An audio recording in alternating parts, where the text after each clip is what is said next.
Hello అండి. మొన్న ఒకరోజు ఈవినింగు నేను ఇట్లా శనగపప్పు నానబెట్టి ఎలా చేయాలి? ఎప్పుడు ఒకటేలాగా రొటీన్‌గా అయితుందని చెప్పేసి నేను ఇలా చేద్దామని ట్రై చేద్దామని చేశాను. శనగపప్పు మిక్సీ పట్టేసి కొంచెం తీసి ఇట్లా బెండకాయలు కట్ చేసి బెండకాయలు పావు కేజీ అన్ని తీసుకున్నానండి.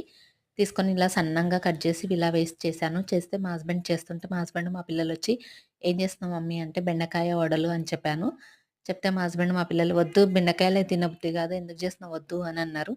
సరేలే అని చెప్పేసి చేసేసానండి. చేసిన తర్వాత చేసి అన్నీ తీసుకొచ్చి వాళ్ళ ముందల పెట్టి మళ్ళీ వేద్దామని చెప్పేసి నేను కిచెన్‌లో అన్నీ క్లీన్ చేసుకొనొచ్చేసరికి మొత్తం తినేసారు. నాకేవన్నీ నేను అడిగేసరికి, "అయ్యో! నువ్వు ఇంక నేస్తున్నావేమో అనుకుంటున్నానని" అప్పుడు అంటున్నారండి. "ఇట్లుంటది. ఇంక టేస్ట్ అయితే చాలా బావుంటది. మీరు ఒకసారి ట్రై చేయండి. చాలా టేస్ట్ బావుంటాయి." నేనైతే ఓన్‌గా చేయలేదండి. ఇన్‌స్టాగ్రామ్‌లో చూసి చేశాను. మీరొకసారి ట్రై చేసి ఎలా వచ్చాయో నాకు కామెంట్‌లో చెప్పండి. ఈ వీడియో గనుక నచ్చితే లైక్, షేర్, సబ్స్క్రైబ్ చేయండి. కామెంట్ చేయండి. ప్లీజ్ సపోర్ట్ చేయండి. లైకులు చేయట్లేదు